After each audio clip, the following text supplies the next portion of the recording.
ईशान किशन को जिस तरह से बीसीसीआई ने माफ कर दिया है, जिस तरह से ईशान किशन की परीक्षाएं अब शुरुआत हो गई हैं। ईशान किशन जिस तरह से कुछ समय से बाहर चल रहे थे, बल्कि 8 महीने से बाहर चल रहे थे, वह आईपीएल के अलावा किसी मैच में नहीं देखे जा रहे थे।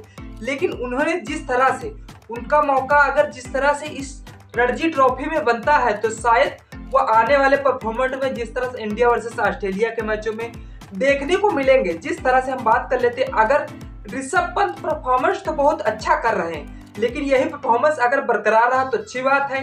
अगर कहीं फिटनेस से कहीं फिट में गड़बड़ाते हैं तो शायद उसके बाद ईशान किशन का मौका एकदम क्लियर पक्का हो जाएगा। जिस तरह से उसके दूसरे नंबर पे ईशान किशन आते हैं, उसके बाद जिस तरह से संजू सैमसन, केएल राहुल, तो उनकी मान्यता जिस तरह से है तो है, लेकिन उतना पदाधिकार नहीं है जिस तरह से ईशान किशन को लेकर है।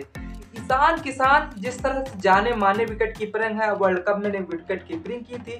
भले ईशान किशन ने 2 ही टेस्ट खेले हैं, लेकिन आने वाली इंडिया वर्सेस ऑस्ट्रेलिया के सीरीज के दौरे में जगह बना सकते हैं। ईशान किशन की बात करें तो 2 टेस्ट मैच खेले हुए हैं, टीम में जगह बनानी है। टेस्ट क्रिकेट में कमबैक करने के बारे में सोचना होगा, जिस तरह से उन्हें अच्छा प्रदर्शन करना होगा और टीम में अच्छा बेहतरीन लाजवाब प्रदर्शन करके दिखाना होगा कि हम टीम में किस तरह से रिटर्न मार सकते हैं। फिर बात कर लेते हैं, ऋषभ पंत लंबे समय के बाद टीम इंडिया के लिए खेलेंगे और ऋषभ पंत की फिटनेस थोड़ी भी खराब होती है तो selection committee cricket Ishan Kishan को कंसिडर बनाने के बारे में सोच सकती है। जिस तरह से ऐसा माना जा रहा है कि जिस कारण ईशान किशन को बीसीसीआई से बाहर निकाला था, अब उन्हें ऐसा माना जा रहा है कि जिस कारण से ईशान किशन को बीसीसीआई ने बाहर निकाला था, उसी वजह से अब बोर्ड ने उन्हें माफ कर दिया है और उन्हें एक बार फिर मौका देना चाह रहे हैं ईशान किशन को।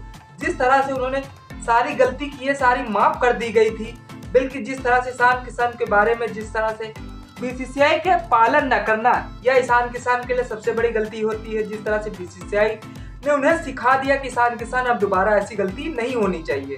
बल्कि हम बात करेंगे ईशान किशन को लेकर, जिस तरह से ऑस्ट्रेलिया के दौरे में मैच खेले जाना है, उसमें भी सिलेक्शन हो सकता है। इंडिया वर्सेस बांग्लादेश की टेस्ट सीरीज खेली जानी है, उसमें भी ईशान किशन का सिलेक्शन हो सकता है। लेकिन जिस तरह से ईशान किशन ने पहले मुकाबले में जिस तरह से दिलीप ट्रॉफी में अच्छा प्रदर्शन करना होगा, भले दिलीप ट्रॉफी में उन्हें कप्तानी नहीं दी गई बल्कि उन्हें प्लेयर के रूप में रखा गया, लेकिन जिस तरह से बीसीसीआई के कोच, मुख्य कोच, हेड कोच गौतम गंभीर उन्हें उनसे विकेट कीपिंग के तौर पे करवाना चाह रहे हैं, बल्कि कप्तानी नहीं करवाना चाह रहे हैं। जिस तरह से विकेट कीपर की तलाश है, बल्कि जिस तरह से गौतम गंभीर जो चाह रहे हैं वो टीम में कर रहे हैं, वह हर फॉर्मेट में देखना चाह रहे हैं, गजब का प्रदर्शन करना चाह रहे हैं गौतम गंभीर। जिस तरह से 1 साल बाद कोई रेड बॉल का मुकाबला खेलते हुए नजर नहीं आ रहे थे ईशान किशन, जिस तरह से 8 महीने बाद उन्हें इंडियन प्रीमियर लीग के अलावा किसी अन्य टूर्नामेंट के लिए टीम में चुना गया है। उसके बाद ईशान किशन के बारे में आप क्या लिखते हैं? अगर ईशान किशन के आप फैंस हैं तो वीडियो को लाइक, सब्सक्राइब करना न भूलें। जय हिंद।